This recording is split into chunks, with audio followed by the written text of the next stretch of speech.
有呀，有呀。要不啊，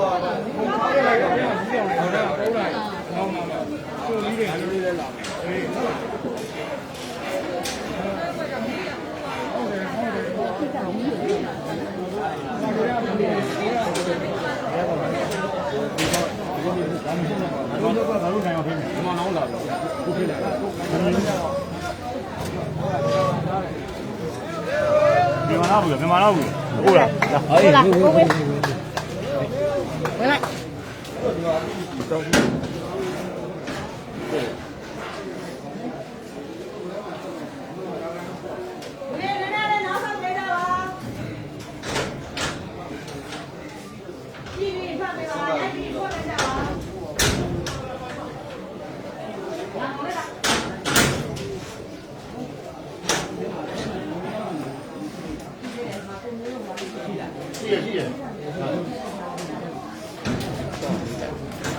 ချင်းလေးလေးချက်ပြောပြပေးပါ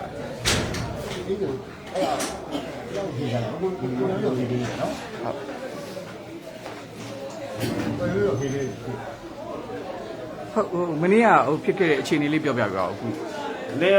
ကျွန်တော်တို့ကဒီတော့ဘောလုံးလုံးကြနေတော့တန်ဖိုးတီးတယ်ဆိုတော့ည7:00နာရီ50လောက်ပြီးတော့ဘောလုံးထွက်လာတော့အချိန်မှာဒီလူတယောက်စမိတယ်။ပြီးတဲ့ခေါ်ကျွန်တော်တို့ဘောလုံးကဒီလူကိုရောက်တဲ့ပြည်သူတွေလက်လို့ချိန်လို့မဖြစ်အောင်တော့ထိန်းထုတ်ထားတယ်။အုပ်ချုပ်ရေးမှုကလည်းလက်ရှိယာယီကပိတ်ထားတယ်။နှုတ်ဆက်ထားတဲ့အတွက်ကျတော့အုပ်ချုပ်ရေးရုံးလည်းပိတ်လို့ဘာအပ်လို့မရဘူး။မရတဲ့အတွက်ကျွန်တော်တို့ရက်ွက်ရဲ့လူဝေးလုပ်ငန်းကိုဖွဲ့စည်းအခုတဲရနေပြီးတော့ဒီခဏထက်ရေးထည့်နေတာတော့ဟုတ်သူတို့မေးကြည့်တော့ဘာတွေဖြေကြလဲလက်ရှိညောင်းမေးတော့သူတို့ဘာမှမေးလို့မရဘူးလုံးဝလည်းဘာမှပြောတော့နိုင်သူစပြီးတဲ့ကလေးတွေကပြီးတဲ့ချိန်မှာပါစားတဲ့ဆေးအခုထည့်လိုက်တယ်ပြောလိုက်တယ်ဒါကျွန်တော်တော့ပြီးတဲ့ဒီနေ့တွေပြောပြကြတယ်အကုန်လုံးမေးလို့မရဘူးပေါ့အကုန်လုံးကတယောက်ချင်းစီပြီးတာဒီတယောက်ကပြီးတယ်ကိုတယောက်ကြတော့ကျွန်တော်တို့အဲ့လိုဖြစ်တဲ့အချိန်မှာအကုန်လုံးလူငယ်တွေကိုဓာတ်တွေကိုတတိယရရှိဖို့ကိုလန်းကိုတောင်းဝင်ယူဖို့ဆိုပြီးတော့တောင်းဝင်တွေခွဲပြီးတော့ဓာတ်ထိပ်တိုင်းလို့ကျွန်တော်တို့ကကဲလေးတွေချတယ်ကဲချတဲ့အချိန်မှာနောက်တယောက်အဲ့ရတယ်တော့ဟန်တာကြီးအဝိုင်းကနေဆင်းလာတယ်ဒီတယောက်ကြတော့ရောက်တဲ့ထဲမှာသူကမူးပြီးတော့သူရောက်အဲ့လိုဓမ္မပြီးရောက်လာတဲ့ပုံစံမျိုးကြီးဟုတ်ကဲ့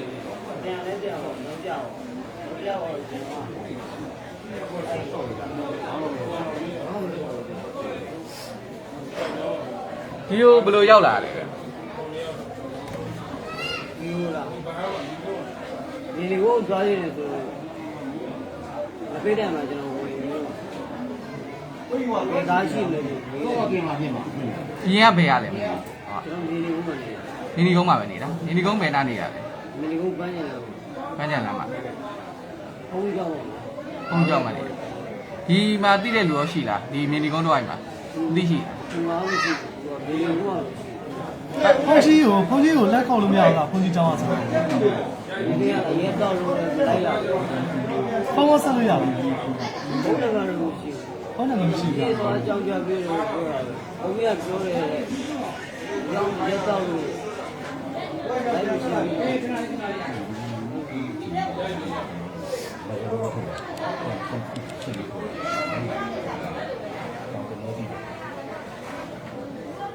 ရင်我要我的这里我有些我记得ဘယ်ကနေရောက်လာလဲဗျမစိုးရင်ပါနဲ့ကျွန်တော်တို့ကကူညီပေးချင်တာသိလားနော်နာမည်ဘယ်လိုခေါ်လဲနာမည်ဘယ်လိုခေါ်ကောင်းရှိလားကောင်းရှိနေကောင်းလားနေရအဆင်ပြေရလားကောင်းရှိကဘယ်ကနေထွက်လာတာလဲမကြီးခဏလေးလေးနေကောင်းရှိဘယ်ကနေရောက်လာတာလဲ ကိုနာကငါပြင်ပြီးကိုနော်ကျွန်တော်ရက်ကွက်ကလည်းပြည်ကျင်တယ်အဲ့ကိစ္စ မစိုးရင်လည်းအရင်မစိုးရင်ပါနဲ့ဖြစ်ဖြစ်တော့ဖြစ် ငါတော့ဘာမှမလုပ်လို့ကိုတို့ဒီကအေးသေးတာကျွန်တော်တို့နော် ကိုကဘေးကနေလာတာလေ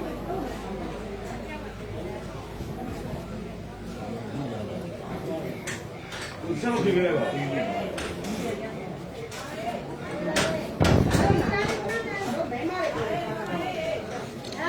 အရင်ကဘာလို့လုပ်လဲကိုက ဆက်ကားနေ ဒီကနေဘေးမှနေတာ ကျောင်းကဆက်ကားနေ ဘေးရန်ကုန်မှာဟုတ်ညဒီကိုဘယ်လိုရောက်လာလဲ ကောင်ရှင်ကမြောက်ကလာမှနေရဆိုမြောက်ကလာဘယ်ရက်ကွက်လဲကျွန်တော်လည်းနေဘူးလေမြောက်ကလာလေ ကျောင်းကစမ်းမရောက်ပါ စားနေတဲ့ရက်ကွက်လားဘယ်လဲမနေလဲကြ ဘုံမာရမှာလေ ခဏ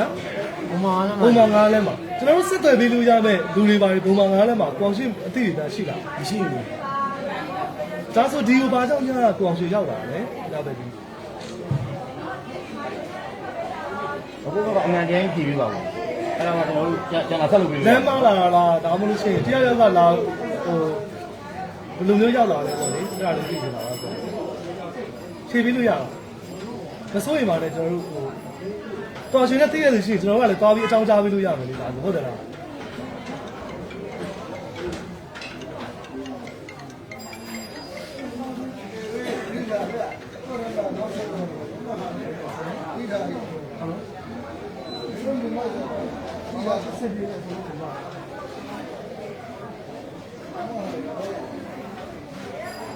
ကိုကဘေးရလဲမသိဘူး ဟိုကဘာမွေးရုပ်တယ်မိသားချင်းရက်ွက် အော်မေတ္တာညောတော့ဟုတ်မေတ္တာညောပင်နာနေတာလေ ဘာမွေး တာမွေဟုတ်အဲ့ဒီနာမှာအကိုအတိတွေရောရှိလား ကျွန်တော်ဘုံဘွယ်ကို ဝင်းခွဲကိုရှိသူ့ကိုခေါ်လို့မရဘူးလားဒီကို မိသားချင်းရက်ွက်ရက်ကွက်တော့ ဟုတ်အရင်အကွာဘာလုပ်လဲ ကျောင်းက ကြာပန်းလုပ်တာဒီကိုညကဘယ်လိုရောက်လာ အရင်မှုတော့လမ်းမပြောတယ် ရမှုပြီးတော့ရောက်လာဟုတ်မနေ့ရဲ့ရှေ့ဘက်ရက်တွေကဘာလို့လုပ်ဘာမှနေလဲဘာလို့လုပ်ဘယ်လိုကန် ဘူးကလေးဘာလို့ကောက်လဲဟုတ်တယ်ဘူးကလေး ဟိုဒီကိုဘယ်လိုရောက်လာလဲအခုကျွန်တော်တို့ဟိုညမထွက်ရအမိန်လည်းထုတ်ထားတော့လေကိုတို့ကဘယ်လိုရောက်လဲ ဘုရားလည်းဒီညနိုင်မှာဒီရောက်လာ ဘယ်လိုလဲ ညတဲ့နိုင်ကြတယ် အဲ့ညကနေလောက်ရောက်လာအဲ့ဘယ်လိုရောက်လာလဲဘိုးက144ထုတ်ထားတော့ကားကြီးလည်းမရှိတော့ဘယ်လိုကနေဘယ်ကနေဘယ်လိုရောက်လာ အဲ့တော့အရင်မှုလည်းနားမရောက်တော့အဲ့ဒါဒီထက် ဒီကျန်တဲ့နှစ်ယောက်ကိုသိလား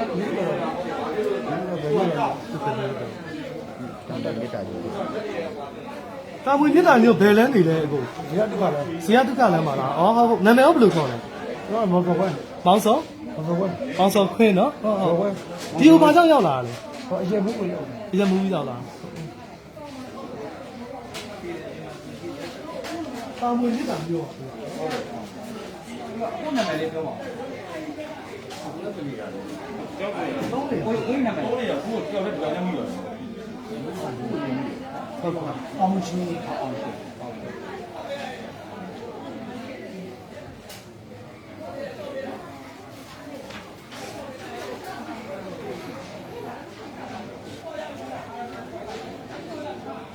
တာမွေမြစ်တာမျိုးနေရောက်ပြီးနေတယ် ဝီဆိုလိုက် နော် ဝီဆိုလိုက်ဘူးကော အော်ဘူးကုန်နေလိုက်ကောက်တာမင်းဆိုးလိုက် ဟောတော့က လောက်ကမူကမင်းဆိုးလိုက်အုတ်ချုပ်ရင် တော့ပြုတ်ပြီး လောက်ကဘိုးကြီးဟုတ်လား တော့ပြုတ်ပြီးရုပ်ခင်းရတော့ပြုတ်ပြီး ခဏ ရာလူပြုတ်ပြီး အော်ရာလူပြောက်တာဟုတ် ဟုတ် ဟုတ် တော့လိုက် ဘိုးချုပ်ခင်ကျွန်တော်လက်ထက်ကပြုတ်တာဟုတ်ဟုတ် သူ့နာမည်ကမင်းဆိုးလိုက်နော် ဝီဆိုလိုက်ဘုတ်ပြီးမပြေခိုင်းရင် အကူကဘူးကုန်ကောက်တာဟုတ်လား ဟာသာမဲ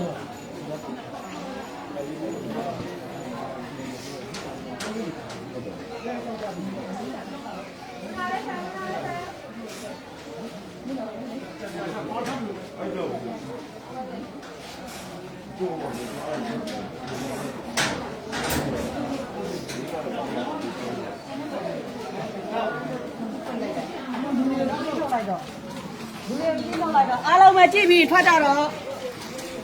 န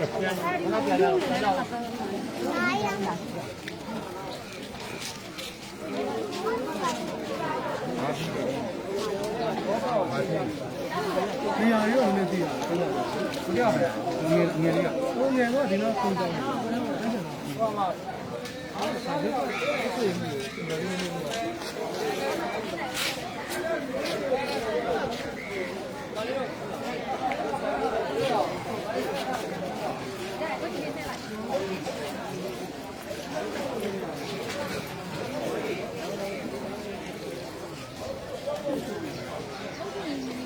ခုဆိုရင်မြင်တွေ့ရတဲ့အတိုင်းပါပဲညတကောင်လောက်ကြီးမှဒီရက်ခွက်ကနေလူ3ကိုမိတာပါညတော့ကတော့ဘာမှမေးမြန်းလို့မရဘူးလို့ဆိုပါတယ်ဒီမနက်ကတော့နေရာလိပ်စာတချို့နဲ့အမေတချို့တော့မေးမြန်းလို့ရတာကိုတွေ့ရပါတယ်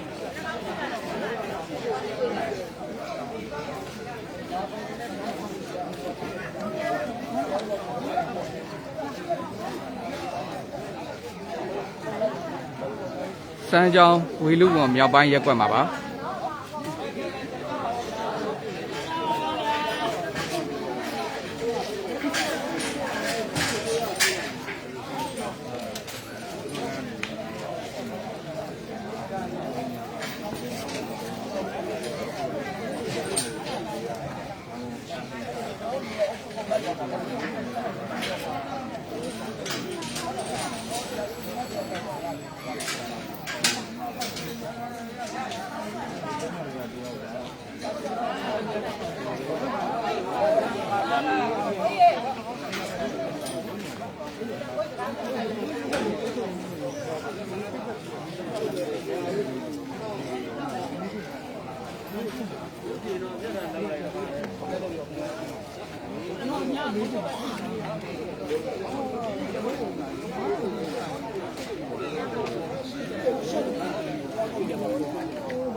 လူစုခွဲပေးပါအကုန်လုံး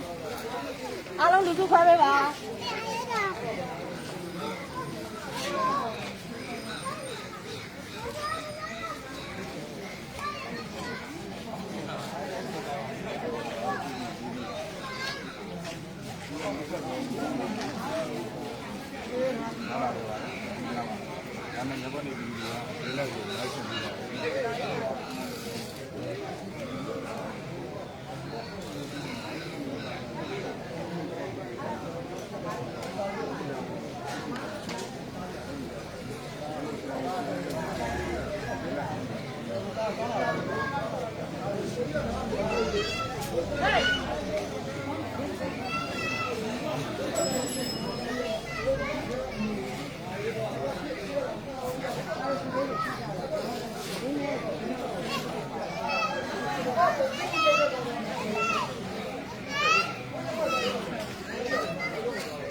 哦，伢那个罗的，去年那个，罗不罗翻的了。有去那个来了，这个好这个湖南嘛，他有欧尼要他跑过来。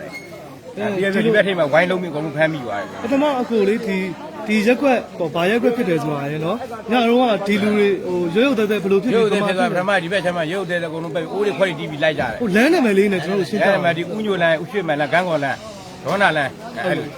အဲ့ဒီမှာသူတို့ဘယ်လိုပုံစံမျိုးနဲ့စတွေ့ကြလဲ စားတွေ့တာသူတို့ဟိုဘက်ချမ်းနေပြီးမူးစေဝပြတဲ့ဘက်ကနေဝင်လာထွက်လာတယောက်ပြီးတယောက် တယောက်ပြီးတယောက် ပထမဦးဆုံးတယောက်ထုတ်လိုက်နောက်နိုင်ခွဲ45မိနစ်ကြာနောက်တယောက်ထွက်တယ်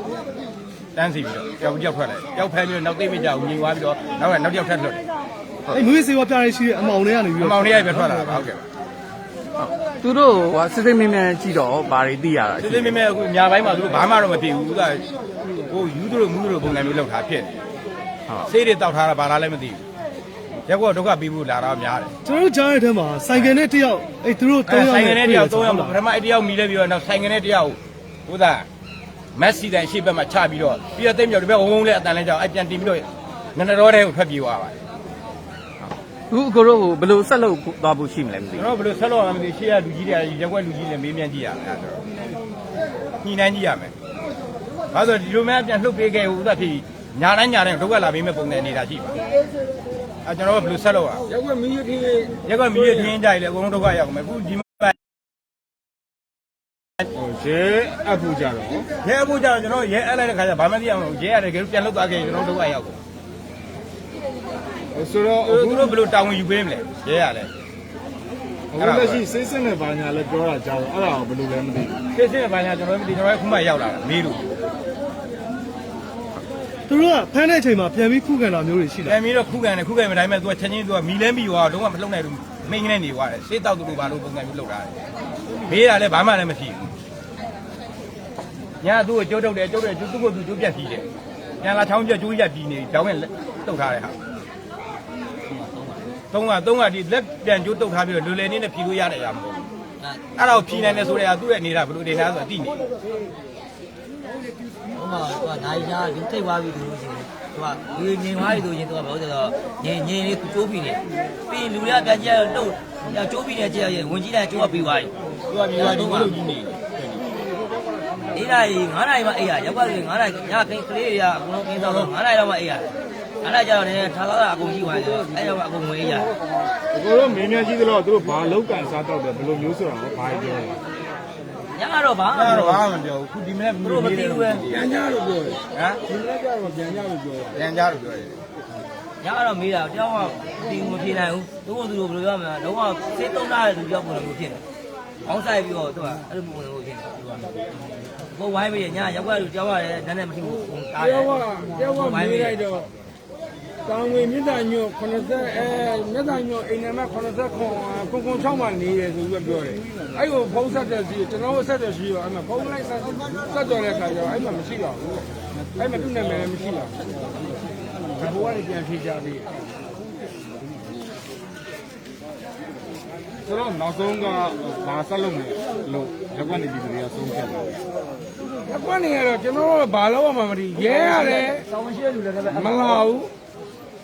ခေါ်တယ်မလာဘူးမလာတော့ကျွန်တော်ဘယ်လိုဒီကကြီးကိုဘယ်လိုတာဝန်ယူပြီးဘယ်လိုထိန်းသိမ်းရမယ်မသိကျွန်တော်ပဲ ရဲကခေါ်တယ်မလာဘူးမဟုတ်ဘူးအဲ့လိုရှောက်မပြောနဲ့လားရဲကခေါ်တယ်လာတယ်တီတူကလက်မခံလို့ရဲကပြန်သွားတာ အေးငါကမတွေ့လိုက်ပဲလေငါအိမ်ထဲမှာလေ မာပြီးလဲလာတာမာပြီးတဲ့ယူနီဖောင်းနဲ့လာတာ လူကမလာပါဘူးဒီမှာလူလည်းမလာဘူးကျွန်တော်မရှိဘူး ဆက်လုပ်တာပြည်သူကြိုက်တယ်မကြိုက်တယ်ခါဖေးချိတ်တာဟုတ်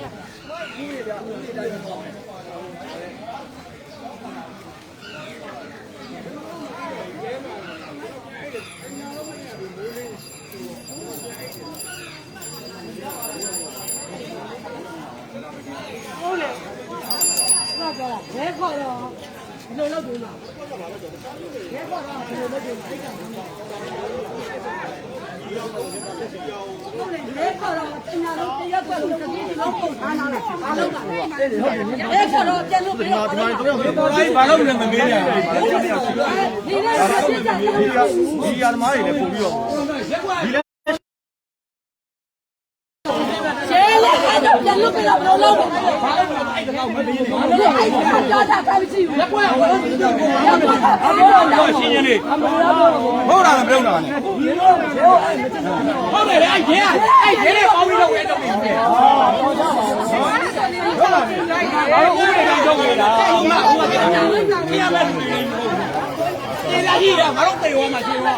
ရက်ကွက်ကတော့လောဆယ်ဒီ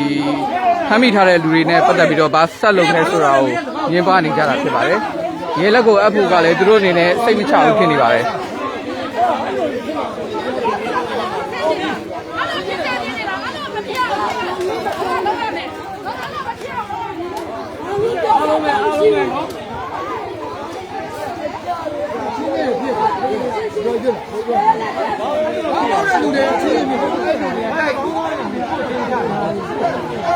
အချင်းချင်းပြည့်အဲ့လိုပို့အဲ့လိုပြောင်းလို့ပို့တယ်ကိုချင်းချင်း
ရက်ကွက်ကတော့အခုလိုဖမ်းမိထားတဲ့လူတွေကိုဘာဆက်လုပ်အောင်မသိဘူးဖြစ်နေပါတယ်။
Hãy subscribe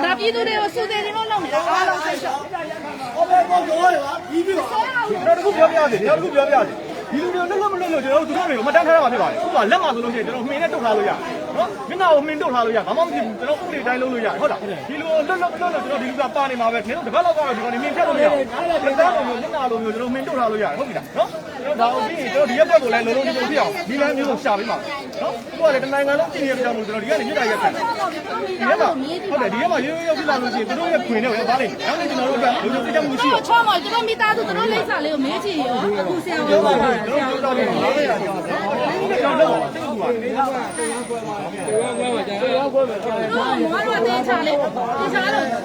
để không bỏ lỡ những video hấp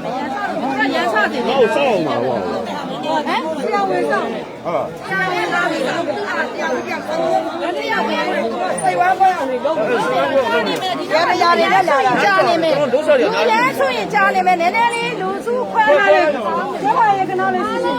ကျေးဇူးတင်ပါတယ်နည်းနည်းလေးလူစုခွဲထားမယ်လူများကြရင်စုခုတဲ့လူကရောက်လာပြီတော့လောက်လာပါပြီတဲ့ကိုရင်နေကနေကို ready ဆောက်ပေးနေပါကျမတို့လိုရင်ဒီနောက်နေတမုံသိလိုက်မယ်ကိုရင်နေကကို ready ဆောက်ပေးနေကြပါလူစုပြီးတော့သူတို့ကစုခုတာကိုလောက်ချင်နေတာပါနော်ဝယ်လို့ရင်မြောက်ကလူတွေသွေးမရဥစ္စာလူတိုင်းသိပါတယ်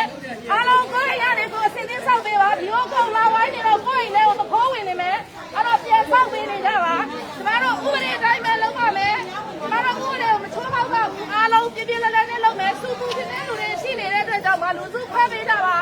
ကိုရင်ကနေကိုဆောက်နေမယ်ဝင်ရောက်ရက်ကိုသွေးရတယ်မလားအိမ်ထဲကတေချာဆောက်နေကြပါအဲ့ဒါတော့ဖြစ်လာနိုင်ပါလေဘယ်မှာနိုင်ပါဘူးကျမတို့ဝင်မြောက်ရက်ကိုသွေးကြည့်ပါမယ်အိမ်ထဲကနေစင်းစင်းဆောက်နေကြပါကျမတို့ဆောက်ပေးရမယ်လုံးဝမခောက်ပေးမယ်အိမ်ထဲကဆောက်နေကြပါအိမ်ထဲကဆောက်နေကြပါလူကြီးတွေပါ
လောဆယ်ကတော့ရက်ကွက်နေပြည်သူတွေကနေပြီးတော့ဒီ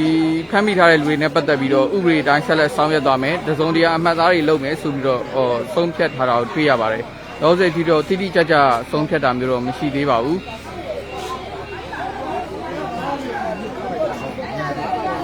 ရှေ့နေတွေနဲ့တိုင်ပင်ပြီးတော့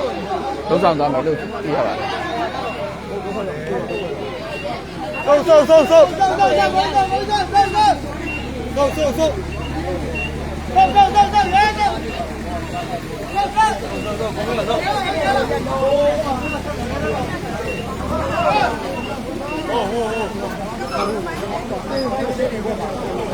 ရုံးစစ်တွေဖွဲ့လာမယ်စကားတော့ပ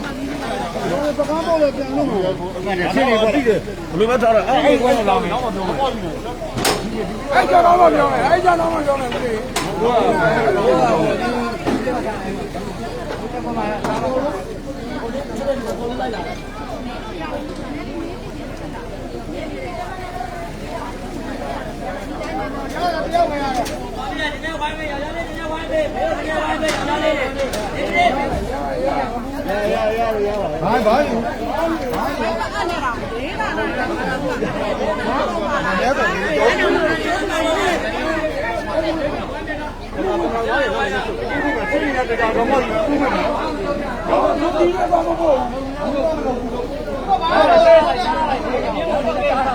ဒီပေါ်မှာခြေလောင်းနော်တော့လည်းပါတခါလေးလို့ကြည့်ရောပါပါကိုပါဘယ်ရလဲ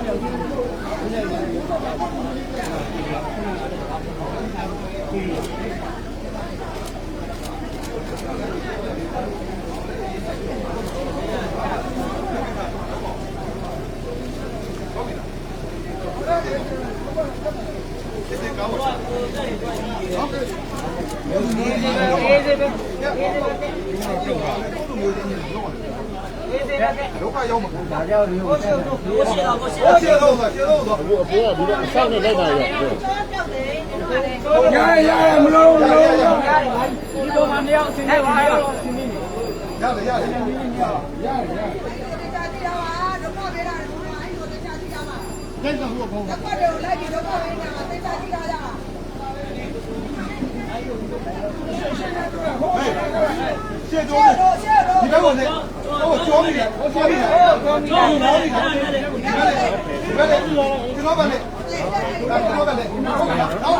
နောက်တစ်ယောက်လာပြီနောက်မှနောက်တစ်ယောက်လာပြီဆောက်ခွက်ဒီရုပ်တွေပြောနေတယ်ဘာလို့လဲပြောနေဟေးဟာခဏလေးဟိုရှိတော့ချောင်းပြီလားဟုတ်တယ်ချောင်းပြီလားဟုတ်တယ်ချောင်းပြီလားပါဟုတ်တယ်သူ့ပြန်မယ်ဟေး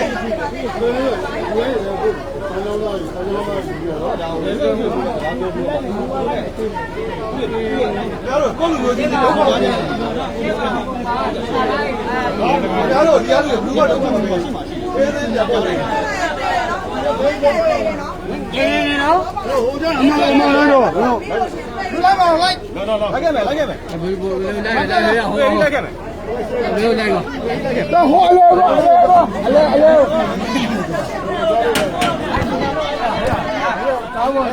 ကိုကြဘာမှမလုပ်ဘူးနေခိုင်းတာလားမီဒီယာလိုက်ကြပါရတယ်မီဒီယာထိုင်ပါရတယ်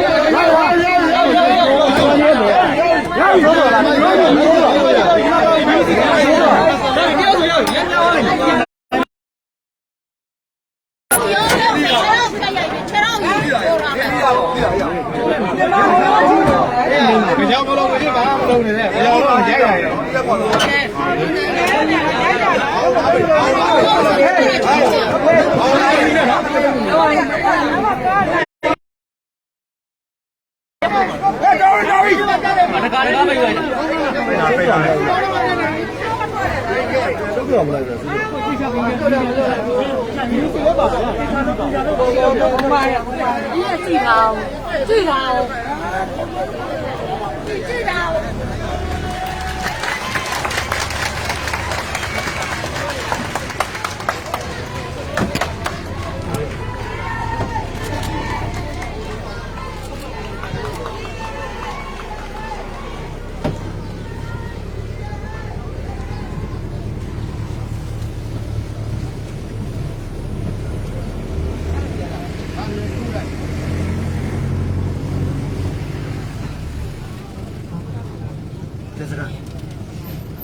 ခုဆိုရင်ဒီဖမ်းမိထားတဲ့လူတွေကိုရဲစခန်းကိုတွားရောက်ပို့ဆောင်နေတာဖြစ်ပါတယ်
စမ်းချောင်းဝင်လူဝင်မြောက်ရက်ကွက်မှာဖမ်းမိထားတဲ့တုံးကိုရက်ကွက်ကဝိုင်းပြီးဖမ်းမိထားတဲ့တုံးကို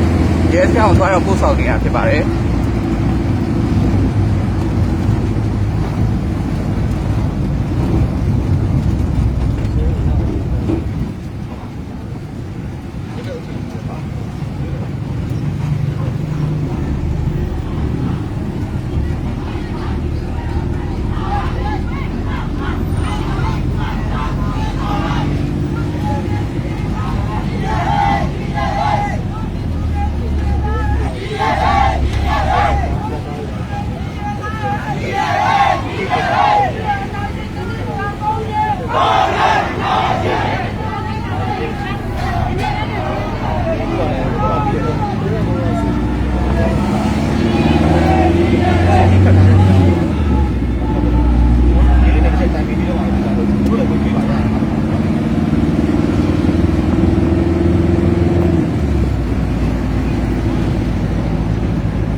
တွေ့နေရတော့စမ်းချောင်းမြို့နယ်ဝေလူဝမြောက်ရက်ကွက်ကမင်းညပြည်သူလူကဝိုင်းဖမ်းဆီးထားတဲ့လူသုံးကိုရဲစခန်းကိုတွားရောက်ပို့ဆောင်နေတာဖြစ်ပါတယ်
မြင်တွေ့နေရတော့စမ်းချောင်းမြို့နယ်ဝေလူမြောက်ရက်ကွက်မှာမနေ့ညကဖမ်းမိပြည်သူလူထုကဝိုင်းဖမ်းမိထားတဲ့သူ၃ဦးကိုရဲစခန်းကိုသွားရောက်ပို့ဆောင်နေတာဖြစ်ပါတယ်။ဒါရှိနေတယ်ဟုတ်တယ်။ရှိနေပါလား။3 ယောက်ပဲ။ဟုတ်တယ်3 ယောက်။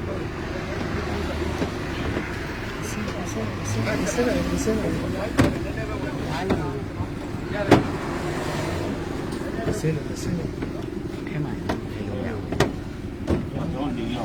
တော့ရိုက်လို့မရဘူး ခဏဆက်လိုက်တယ် ဒီရိုက်လိုက်ပါလား